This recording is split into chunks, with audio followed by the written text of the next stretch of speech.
Can you guys hear anything in the background?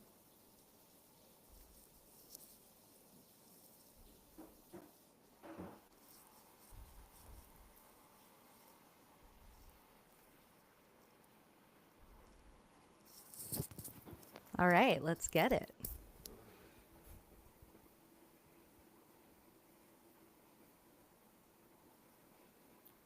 Hello and welcome to Creative Iterations, our ongoing dialogue about who's exploiting who when it comes to creativity and technology. Presented by Take Creative Control, I'm Kim Tignor.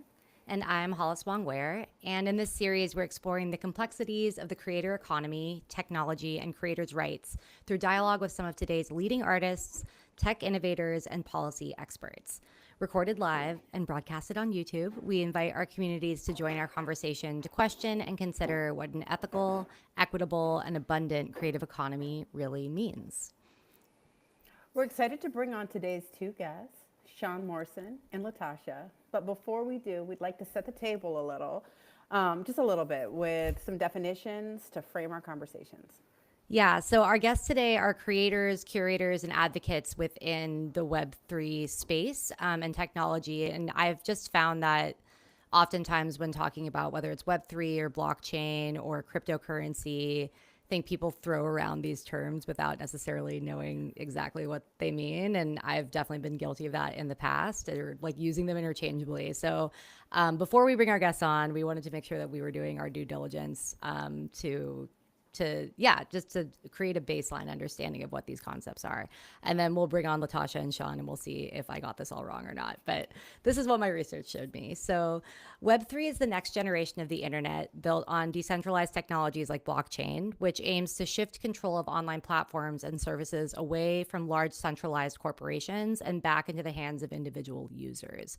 So in Web3, users can own, control, or share their data, their digital assets, and their identities without relying on intermediaries such as tech giants like Google and Facebook and Amazon, like the way that we interact now, whether it's like through Gmail or through Instagram.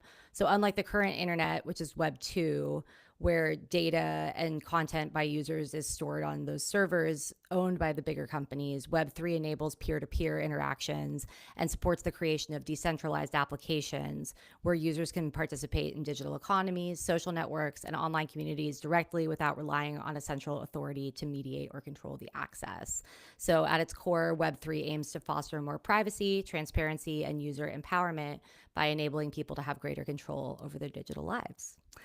So Web3 is kind of like the world, like the next version of the web that we currently use, which is based on blockchain, or based largely rather on blockchain technology. So what's blockchain?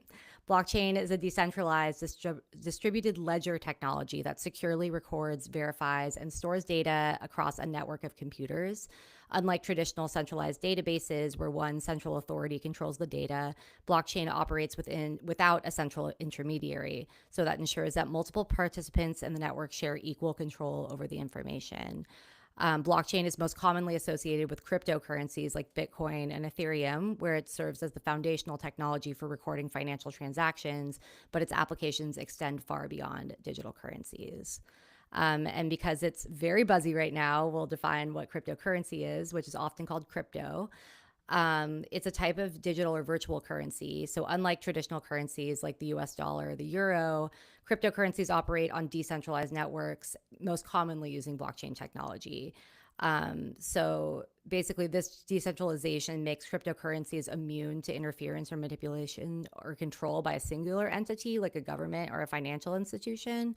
And it's not controlled by any central authority like a government or a central bank. It represents a shift from traditional financial systems, offering individuals more autonomy and privacy while enabling faster and lower cost transactions. However, they can also be volatile and come with regulatory uncertainties. Dot, dot, dot. Um, so that's what we got for our baseline definitions. Whew. That was, listen, that was impressive. It's hard. And I feel like I was at maybe a 10% understanding. Hollis, you got me to like 68%. Awesome. That was great. And, Our but guests are it's going to. why, that's what I'm saying. Like, that's why it's so timely and amazing to have our two guests. Latasha is a genre-defined sonic world builder who uses music, visual art, performance, and cutting-edge technology to craft immersive, multisensory experiences. Her electrifying live performances and pioneering innovations in art distribution celebrate mastery, abundance, and evolution while rejecting conformity, scarcity, and oppressive ideologies. By seamlessly blending creative mediums with innovation, she reclaims her agency and offers transformative spaces for her audience to connect, celebrate, and grow. She sure does. I'm so It's excited amazing. to have Latasha here on the podcast. I've been following her work for years, and she's never failed to just really floor me with her abundant and effusive creativity in so many different disciplines. So I'm really hyped to bring her to the Creative Iterations pod. And we're also inviting Sean Morrison, who is a force making moves at the intersection of culture and crypto. So via the blockchain, she has built an impressive collection of digital art and is amplifying underrepresented voices in Web3. Sean is a creator and a collector and thrives where creativity meets community, reshaping the future of digital ownership and equity. She's also the host of the Proof of Culture podcast. So without further ado, would love to welcome Latasha and Sean to the stage. Hi, y'all. Hello, hello, hello. Hi, everybody. Hey, hey. We can't thank y'all enough for joining us in this conversation. And kind of as Kim mentioned, like we're what do you call it when you're skiing on the slopes? Like the green, we're on the bunny slopes. We're on the bunny slopes when it comes to Web3. It's like So a strong pizza.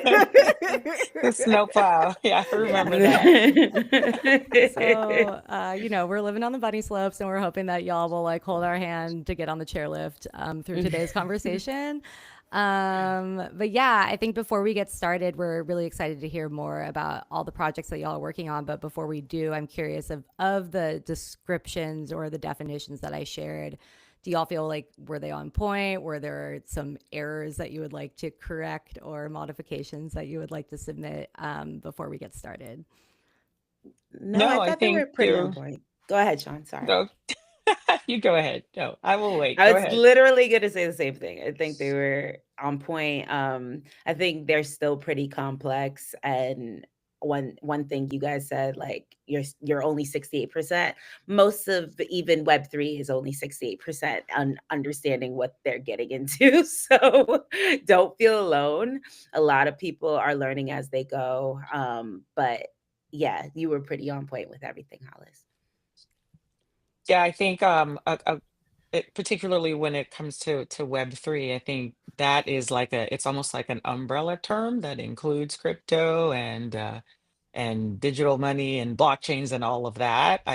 One of the quick ways that I usually try to lock it in for people, there's a guy named Chris Dixon at A16Z wrote a book called Read, Write, Own. And I think that's a really great way to remember it because the first iteration of the web was read only. Then the second iteration, Web 2.0, is, write. So you can not only read, but you can write, exchange of information. And then this iteration is really focused on ownership. So I think that Read, Write, Own is a really great way to just remember Web3 and all that it encompasses. Mhm. I I love love that. that. No, I think it's like a perfect place to kind of like dive in. Sure. I would love to hear about, where this year finds both of you. This question's for you both. And the projects that you're currently working on or developing. I'm Sean, gonna do you let want to Latasha go start? first. Oh, keep throwing each other. Um, yeah, this year has found me getting really deep into my artistry, but still utilizing Web3 tools to support it. I think oftentimes as an artist, I was defined as a Web3 artist, and I really would like for people to reframe that understanding into we are artists, but we utilize a tool or the tools that are within Web3. And so this year has been about kind of redefining myself, getting fully back into my art. I'm currently at a residency, FWB and Ace Hotel and Super Chief. FWB and Ace Super Chief are both Web3 adjacent. And so they are opening artist residencies up every quarter for creatives to build a project that will be an exhibition at the Ace Hotel. So I'm currently here doing that work. And it's been really, really beautiful to just get back to the art and not be so into the tech as much for this year. But I am building my own platforms in the next couple of months as well. One called In Process, which will be available to the community to share their processes of works that they're building. And then another one called Topia, which we will talk about for 2026. Dot, Yeah, dot, and dot. when it comes to me, I think this year has started out pretty introspective for me. I think for many of us, right?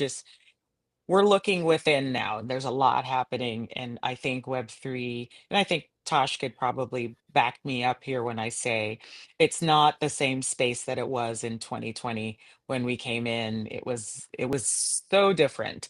And Mhm. so where I am in particular, with regards to the blockchain, is just really trying to see how I could still make a similar impact, understanding that the scene has completely changed. When Mhm. when we launched, we had the newsletter going out every Friday. It was very everybody was engaged, and I think the bear market and some of the stuff that's been happening globally, there's been a shift in the space. Mhm. And so I'm not doing as much content. I'm not doing the newsletter. I'm certainly still collecting, but really just thinking about what does the next quarter, the next year, the next 3, 4, 5 years looks like for the blockchain now that we've settled into now, probably being more of a collector collective. I also Mhm. have my own personal journey as an artist and a creator. How do I bring all those things together to really sort of affect the same type of change that I wanted to when I started this? So that's kind of where I am right now.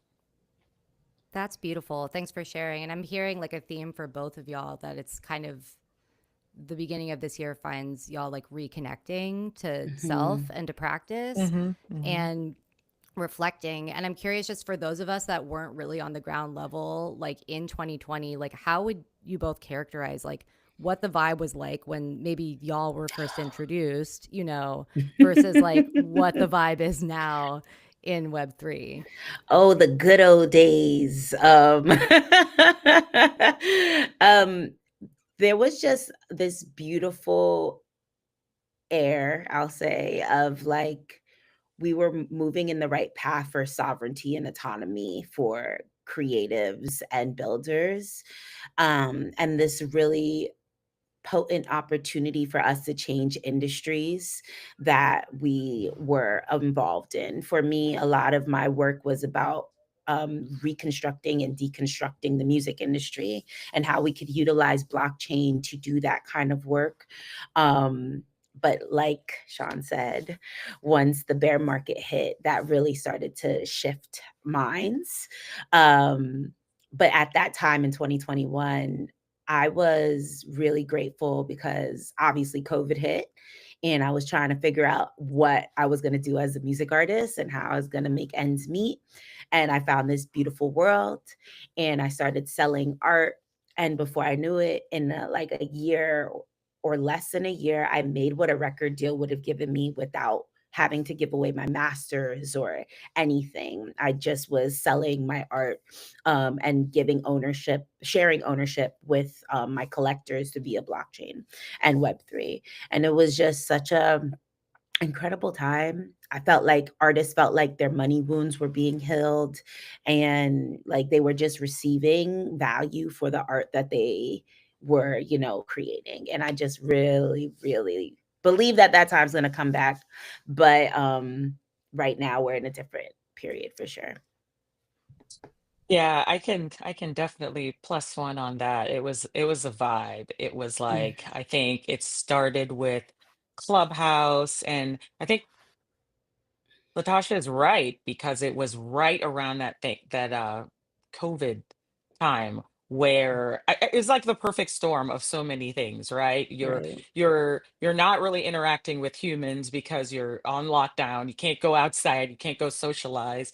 There's this audio only app that is connecting people, and you had more time on your hands. And so I certainly recall all of so many rooms about NFTs, what is blockchain? And so it was a time of like intense learning, because none of this prior to 2020, 2021, blockchain didn't really make sense to me. I didn't understand it. I didn't understand the benefit of it. And it's all during that time, all of that came together. And for me, what was so wonderful about it was we created community. And I still, the bulk of my work in Web3 has been community, building community, because Mhm. I really believe that community is Web3 secret sauce, and creating that sense of belonging. And we did all of that without ever having met, which is Mhm. incredible, right? And so there was also this sort of utopian thing. Tosh, correct me if I'm wrong, but it's like we saw how blockchain could potentially not just heal those money wounds, but can be a tool for generational wealth, for self Exactly. sovereignty, the ways that smart contracts would allow you to continue to get paid from something that you sold once as it changed hands. I mean, those Mhm. concepts are still real, they're still there, but, yes, things have changed, but I really miss the community aspect of it. We were, Mm. I was trying to explain, Tosh, to Kim and Hollis before you came on, just the group chats. It's like seven different group chats until like 2 in the morning, and just like it Mhm. was wonderful. And it was like connecting with people in real life came after like sharing all these moments online, and then meeting in person was just sort of like the cherry on top. So Yeah. it was a different time. It certainly was.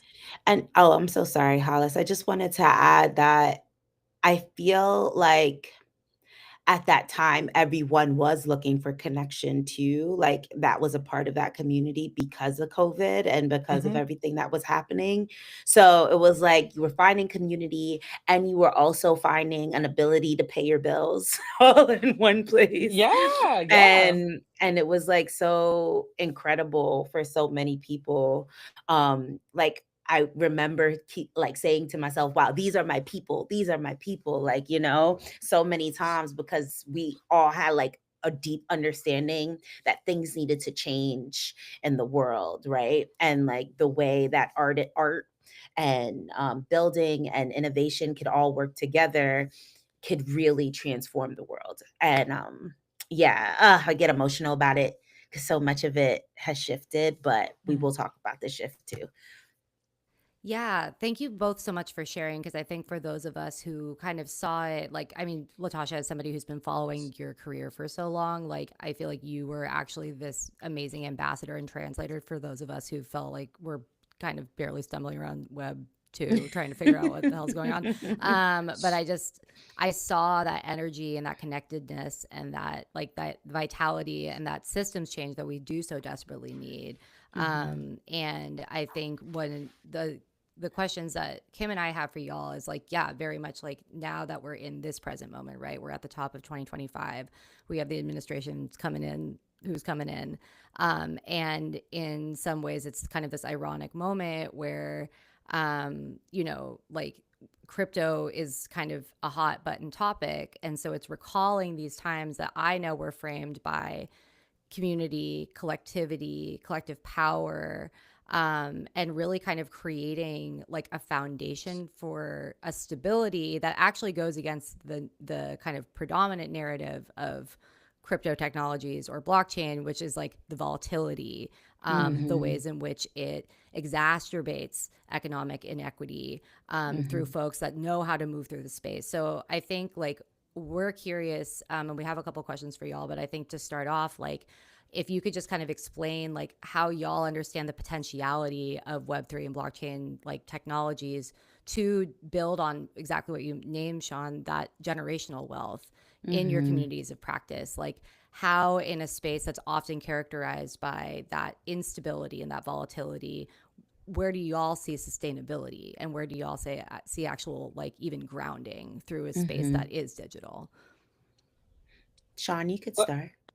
Well, I think, just going back to my old answer, I think the solution is community. And I think there's sort of been this almost shaking away, like as the space has become more politicized, if that's even a thing.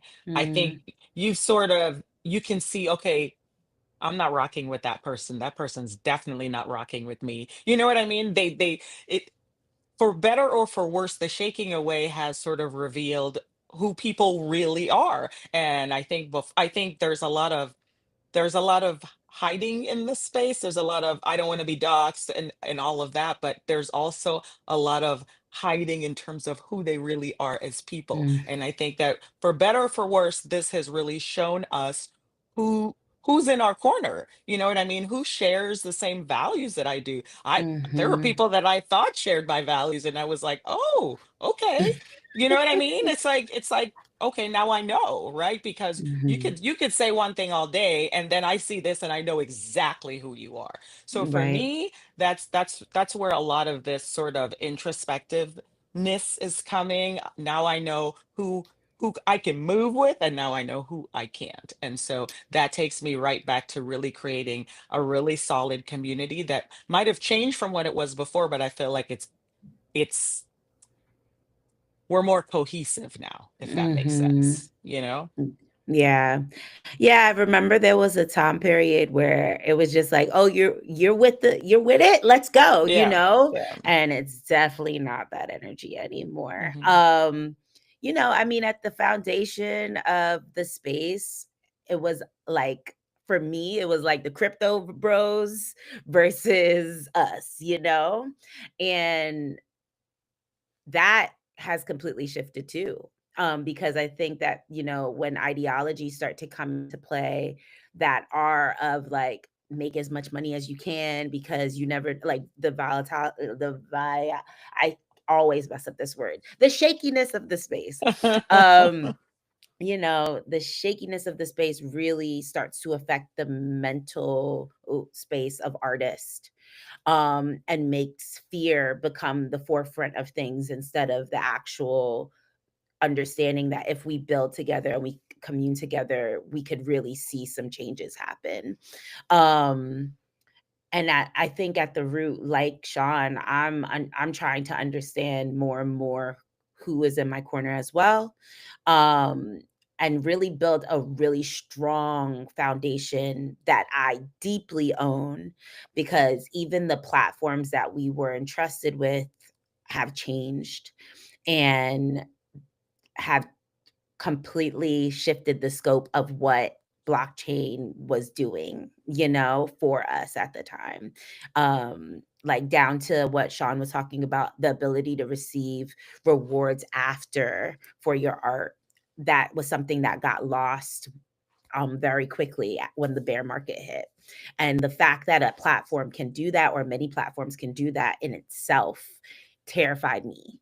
So I was like, that means we need to be building our own platforms. And my heart is really excited for all the artists that are thinking in that way, because I think when artists build the platforms, they build it with the right intentions in mind. So I feel like, so you all have already kind of started to preview just this promise and peril discussion that we love to have on creative iterations, and just really looking at tapping into the promise of tech, and then also how it can, the perils that come with it. And also, what I'm hearing, or at least what I hope I'm hearing, right, is the ebb and flow of new innovation, human nature, community. And what I hope, right? And I mean, listen, the timeliness of this conversation is like undeniable, right? I mean, even in DC, like I'm out of here this weekend. Like it's just the timeliness of all these things. And so I can't help but wonder, I like to hope that when I think about the moral arc of these things, is that even though the vibe, it sounds like the vibe is off, do we see, right? But do we see like an ebb and flow, um, Mm, right? Where we see an emergence or a return to what was just so promising about this space and promising about these tools. What is it going to take to return to Mm-hmm. that promise? Um, because I just, even in this conversation, I had not, from all the reading and learning that I have always tried to do about this space, what has hit very hard in listening to you all talk is this idea of community, right? There's Mm-hmm. something really dope about this bridge of community building and economic justice Mm-hmm. that I have found very moving, even in the conversation that we've had thus far. And Mm-hmm. that, you can read as many articles as you want, but to hear, two people just kind of come together and really speak it into lived experience. So thank you even for what you've shared. But I am curious as to your thoughts, in terms of that ebb and flow, that promise and peril, the opportunity to return or to re- revisit or re-own some of those original the beauty of those original days, and maybe what that next iteration will look like. Yeah. Yeah, I believe that there is a return, but the return is going to be very different from where it was when we first started, and I think we have to build it. I don't think it's going to be from others. I think it's going to be from those who see the necessity for the change.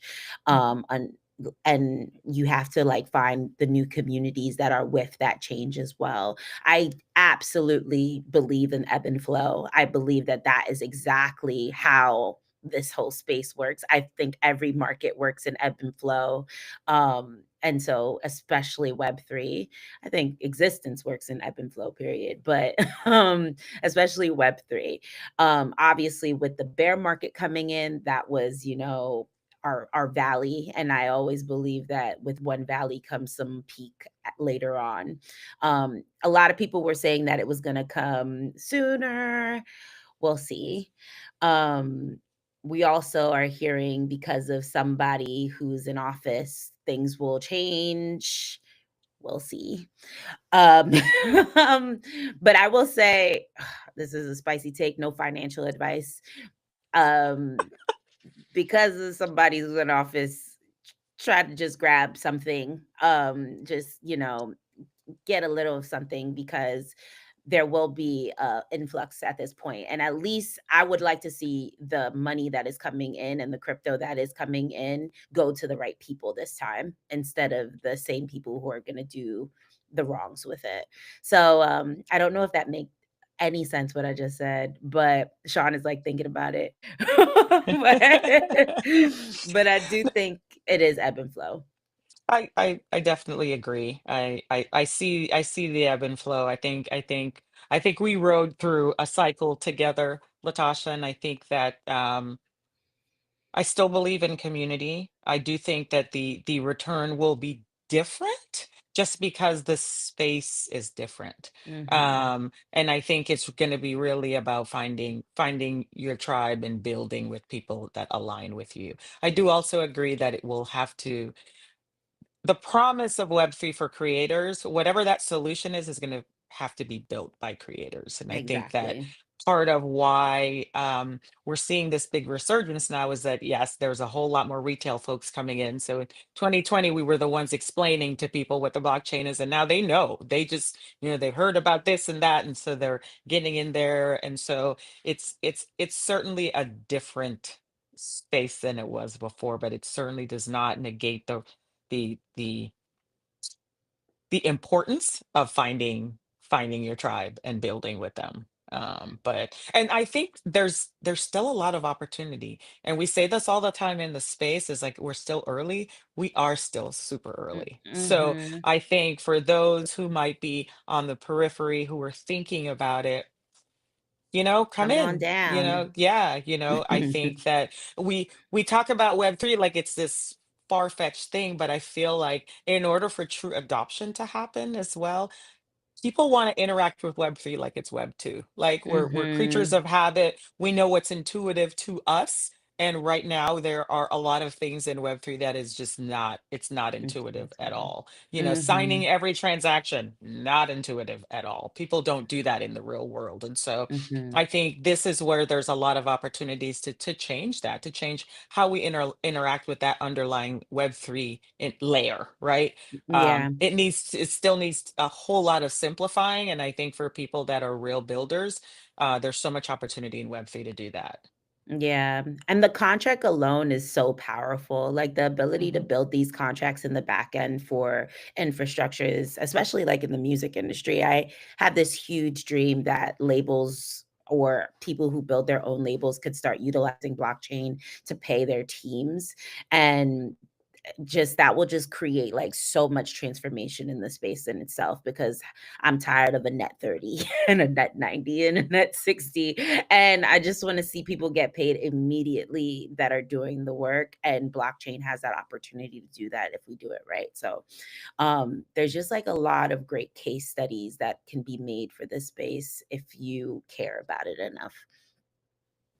Amazing. Thank you so much for sharing that, y'all. Because yeah, to the point of promise and peril and to the point of ebb and flow, I think what I hear from both of y'all is like there was a lot of enthusiasm, and sometimes that enthusiasm can mask the kind of like nuances that are important to observe and clock and like move in accordance with when it comes to alignment with folks. Mm-hmm. And adoption does not equate with shared values.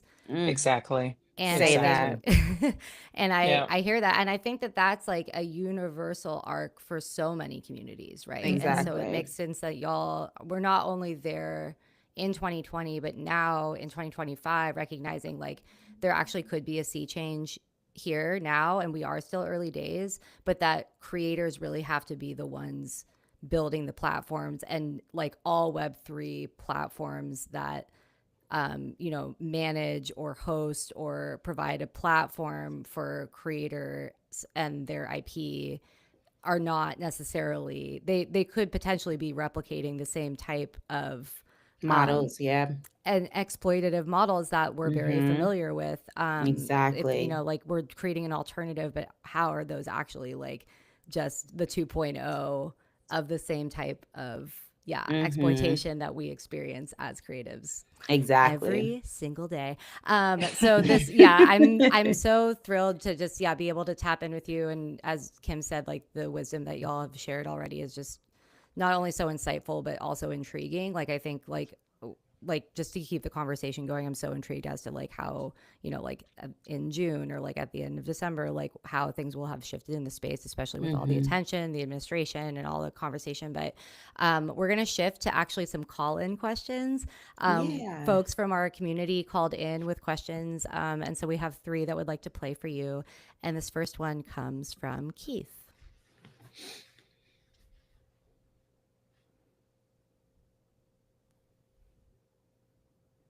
Play.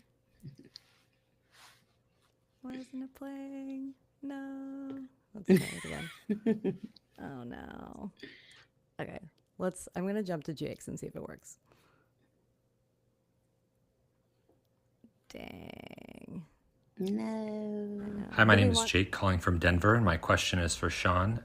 As a collector and creator, how do you determine the cultural or financial value of a digital piece? What advice would you give to someone just starting to explore NFTs or digital art ownership? Thanks. That's a great question. I would say I would just take digital art out of it. The value of art is what you ascribe to it. So whether it's digital or physical, I would say first off, buy what you love, buy what speaks to your soul.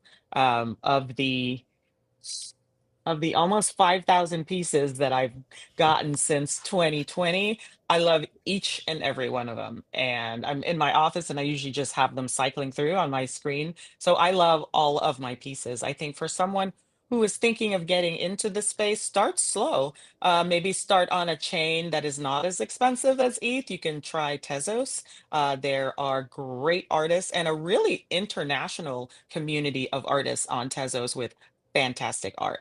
There are tons of platforms. Foundation just did Rodeo. It's a very Instagram-like app. For $35, you can collect art at like little or nothing. And I think it's a great way to start your digital collecting journey. So also you can hit me up on Twitter, Sean Morrison at Hi, Sean my name Morrison, is and I could help.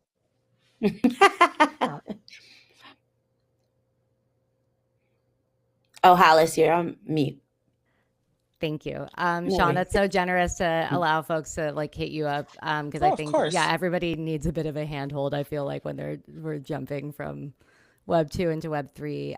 But I Of love course. that advice of just like take the digital out of it. Don't get sidetracked by the new technology. At the end of the day, it's like what resonates with you. Like that Yeah, is the universal experience of creative expression. So, exactly. word. Okay, we're going to pivot to Keith, who has a question for Latasha. Hi, my name is Keith. I'm calling from DC. My question is for Latasha. You've spoken about rejecting scarcity and oppressive ideologies. How does Web3 align with that ethos, and what challenges do you encounter in bringing others into this space? Such a great question. I think how it does so for me has shifted in many ways, especially with the shift of the space. But in the beginnings, I'll say I felt as though there was this beautiful opportunity for ownership and like the ability for me to have a way of sharing my art how I want to share my art and not how Instagram or Twitter or any other platform told me to. And there was this ability to also set value on my art the way that I wanted to set value on my art.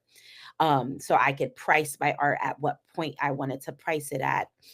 Um, the internet has always been built by the people, in my opinion. And the art we share through the internet is so prevalent and important to the buildings of the internet. And the fact that we, for so long, have not received any value out of what we give via Twitter, via Instagram, via whatever socials, um, has like really allowed to shape an Instagram and Twitter and all the socials and get them money, but not the artist money, has always been a huge problem. And for us now with these tools in the Web3 space, saying, okay, I'm going to release my art and I'm going to set the value on what this art is because of what it does for the communities, for the people that listen to it, et cetera, et cetera, and for people to see like, yes, I agree with that value, I'm going to pay for that, is a shift in the paradigm and the mindset of how art should be valued, period.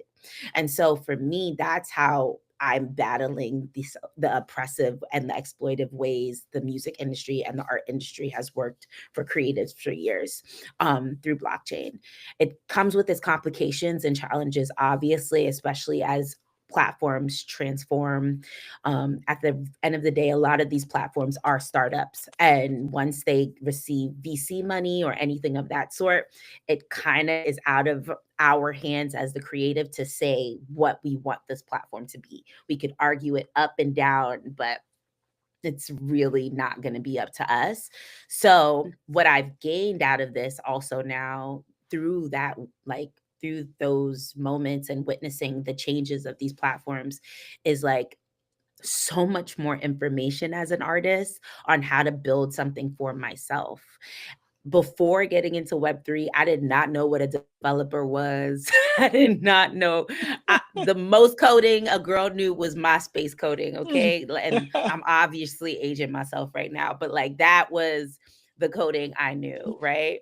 And now in this space, I'm like understanding IP law in a different way. I'm understanding what it means to have a contract for my art through like a blockchain contract. I'm understanding how to talk to developers in different ways. And this, it, to me, is freeing up myself. It's allowing me to find the sovereignty for myself, in ways I wouldn't have found within just doing it in the Web2 fashion. So, yeah, I'm super passionate about this stuff because of those reasons. I feel like this is going to be a path towards more freedom for creatives in the future for sure. It's beautiful. Thanks so much for sharing that. And yeah, it makes sense that even as the ebb and the flow, the kind of like essence of the technology remains that which like does ultimately center that sovereignty and that Mm-hmm. self-determination that you speak of.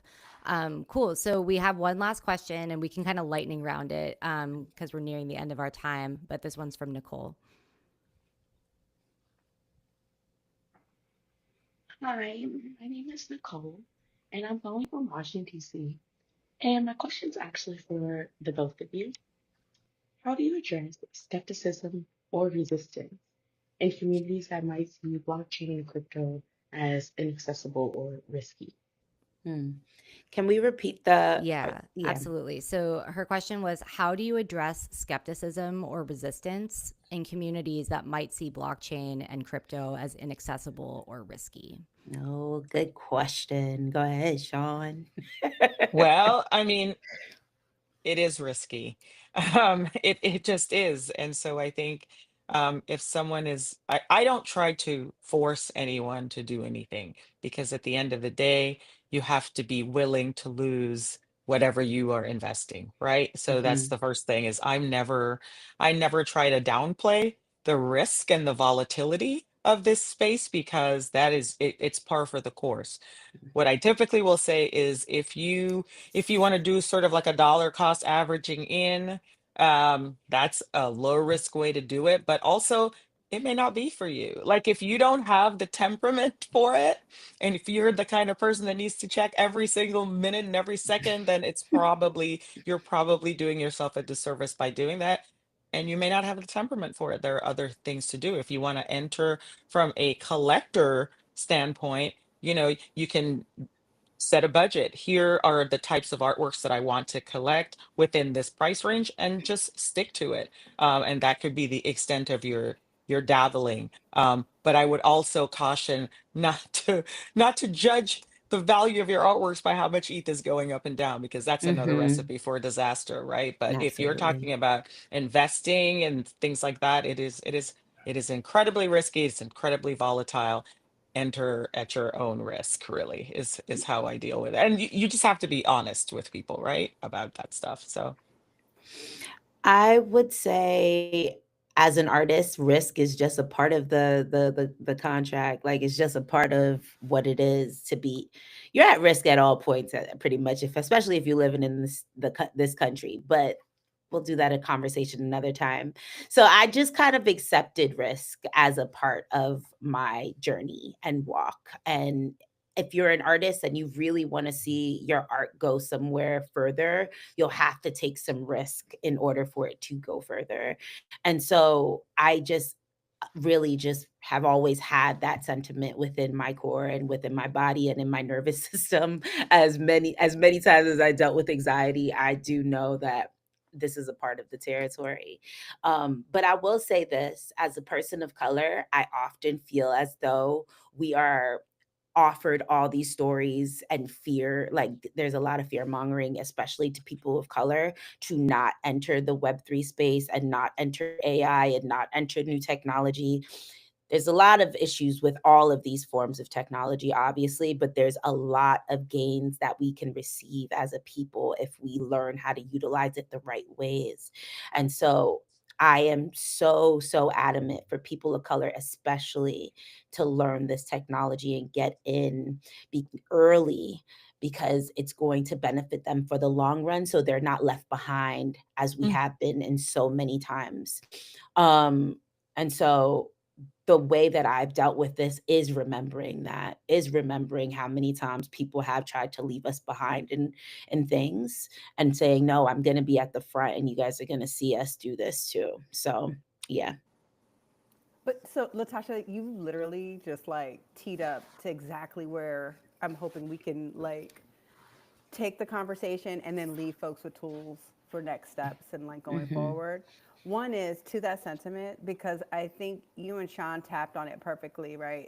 It's the promised apparel, it's the informed decision making, it's, my community, my folks, my people, we need to engage. I need you to understand, some of the things that are out there. We need to understand those risks, but we need to be there. These are the spaces that we need to be because of the power of these tools and the potential.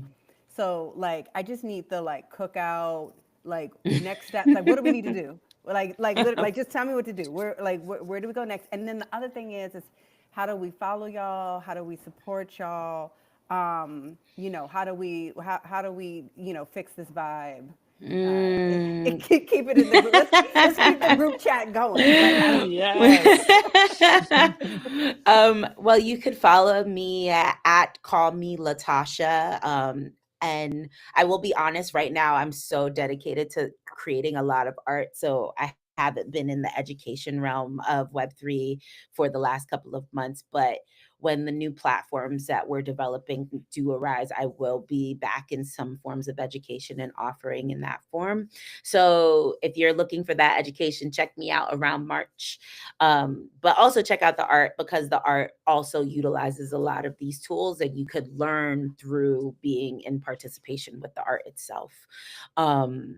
But yeah, those are, and then like good ways to start stepping in. Obviously, utilize Twitter or X's, and there's a lot of information there. Farcaster is also a huge platform that utilizes a lot of Web3 connectivity. I'm trying to think of like a good Telegram or Discord. There's Oof. nothing out right now. It's quiet right Yeah. now. And It's I wouldn't quiet. even let you guys come in right now because we're still in. I wouldn't. I He said, wouldn't. no, After no, all stay that, out, stay out. after all this conversation, I tell you guys, take some time. What I would say is prepare yourselves, is what I would say. Learn as much as you can from the resources that are outside. There are some really amazing books like Free to Claim, like Read, Write, Own, that will offer you guys great insight onto what is to come. Learn, get your mindset ready for money transformation, because that's like a huge part of this space, is like understanding how to deal with the shakiness of money, because I'm not going to say the word, I can't say it.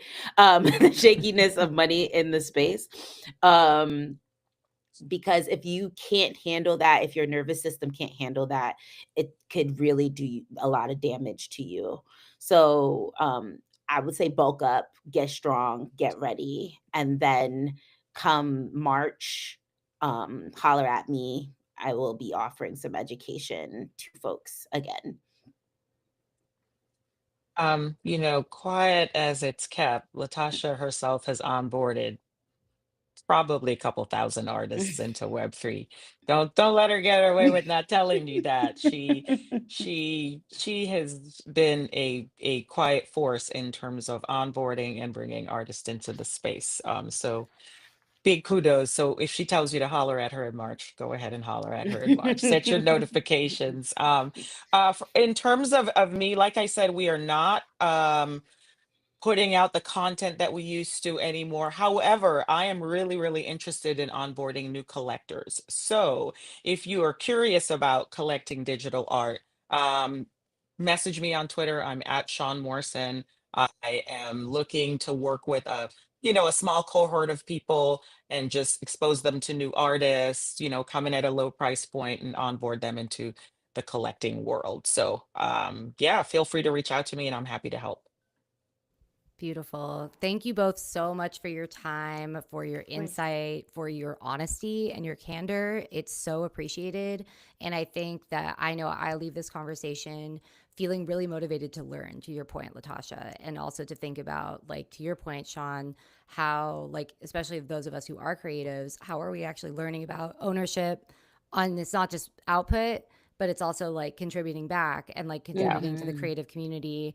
I think that's just a good reminder in any like platform or reality that we find ourselves in, but especially in this emergent space, because like to your earlier point, Latasha, like we can't afford to be outside of it. We can't afford to wait and see. Like we need to be educated and informed going in. Exactly. Yeah. Well, this has been an amazing conversation, and we so appreciate y'all joining us at Creative Iterations. And I don't want to speak too soon, but I would love to do a follow-up episode with the both of y'all. Like, Yeah, for sure. Absolutely. just And to March, see and how March, things go on, and and March. March or beyond. We so appreciate all y'all that tapped in live and are listening to us on whatever streaming platform you found us on. I'm Hollis Wong Ware. And I'm Kim Tignor. And we will see you next time on Creative Iterations. Thanks Thank so much. you. Bye, guys.